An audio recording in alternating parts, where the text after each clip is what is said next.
Assalamualaikum warahmatullahi wabarakatuh. Salam sejahtera untuk kita semua. Om Swastiastu, Namo Buddhaya, salam kebajikan, salam budaya. Anak-anakku sekalian, bagaimana kabar kalian? Masih tetap semangat kan mengikuti pembelajaran dari rumah ini? Harus terus semangat ya, dan jangan lupa tetap jaga kesehatan. Baik anak-anakku, bagaimana kira-kira proses kalian dalam menciptakan tari?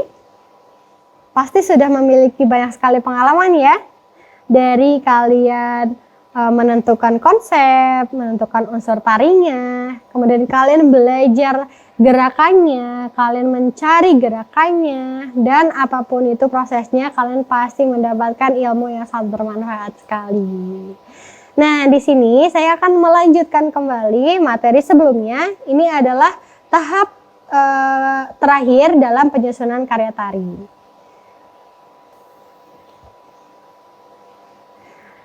Kita langsung saja ya, setelah kalian menyusun gerak tari, kemudian kalian harus menyusun karya tari tersebut. Pada pertemuan sebelumnya, saya sudah menjelaskan juga bahwa setelah kalian menciptakan gerak tari, kalian harus menyusunnya, menyesuaikan dengan iringan tari dan unsur pendukung tari lainnya. Seperti properti, kemudian kostum, dan busananya mau seperti apa.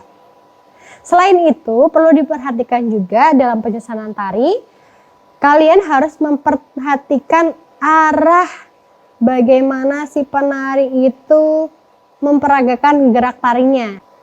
Di sini kalian harus menentukan arah hadap dan arah gerak.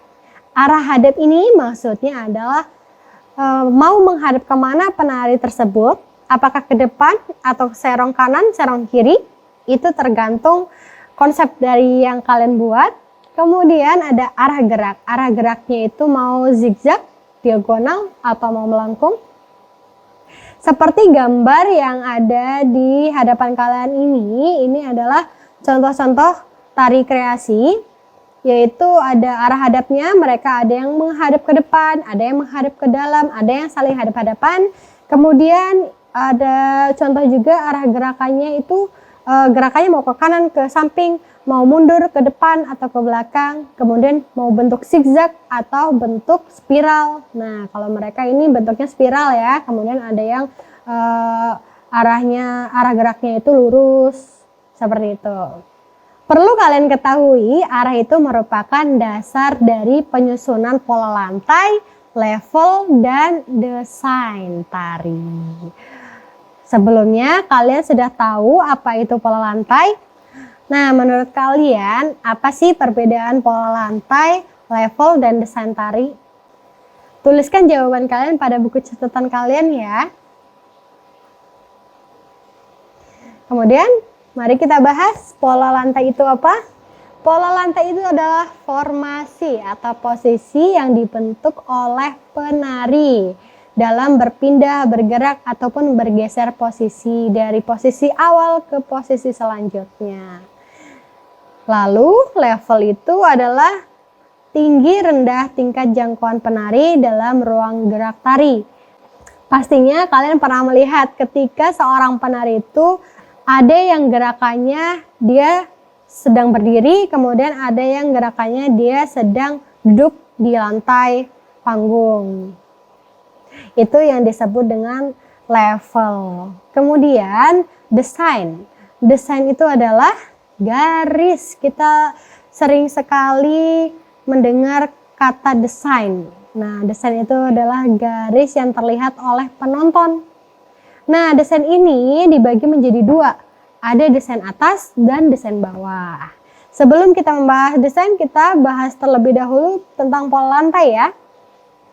Kalian pasti sudah tahu ya pola lantai itu apa, hanya saja kalian bingung untuk mendeskripsikannya. Pola lantai itu seperti apa. Nah, ini loh Bu pola lantai, betul sekali ya. Di sini ada 4 macam pola lantai, yaitu vertikal, horizontal, diagonal, dan lengkung. Kalian juga pasti sudah pernah melihat seorang penari memperagakan gerak tari sesuai pola lantai yang ada di depan kalian ini. Coba kira-kira tari apa saja sih yang menggunakan pola lantai vertikal? Atau mungkin horizontal, kalian pasti sering melihat tarian ini.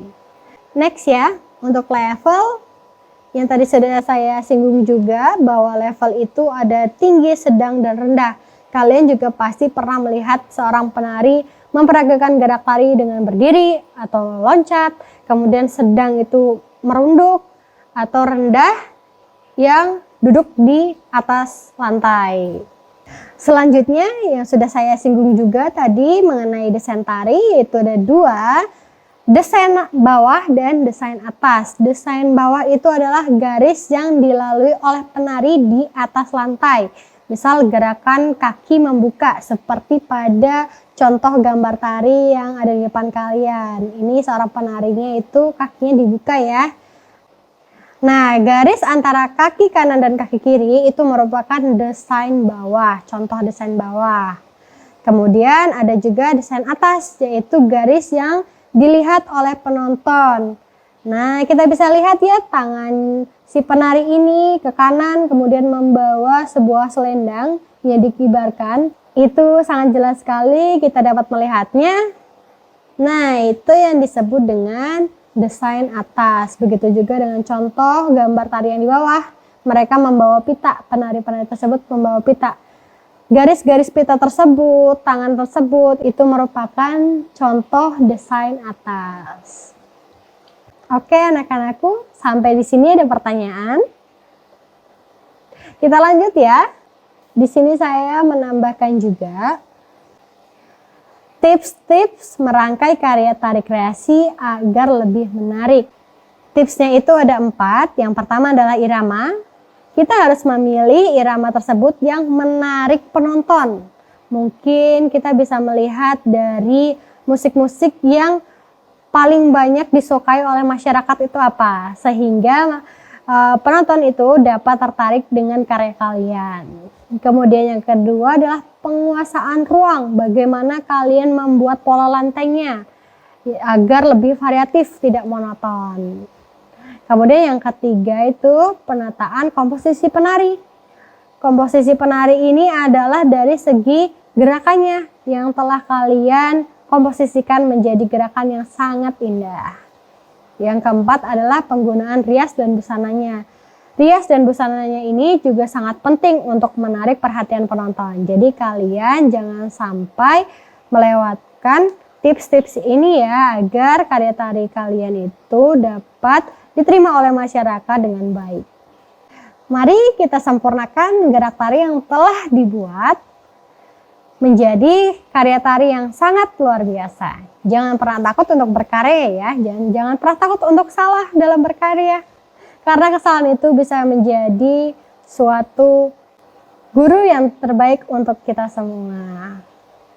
Nah, di sini juga saya merekomendasikan video tari kreasi yang dapat dijadikan contoh oleh kalian. Kalian juga boleh melihat video-video lainnya yang mungkin cocok dengan konsep yang kalian tentukan. Baik anak-anakku, seperti biasa sebelum saya menutup pembelajaran pada kali ini, saya akan memberikan kata motivasi untuk kalian. Ekspresikan jiwamu dengan berkarya. Terus semangat ya.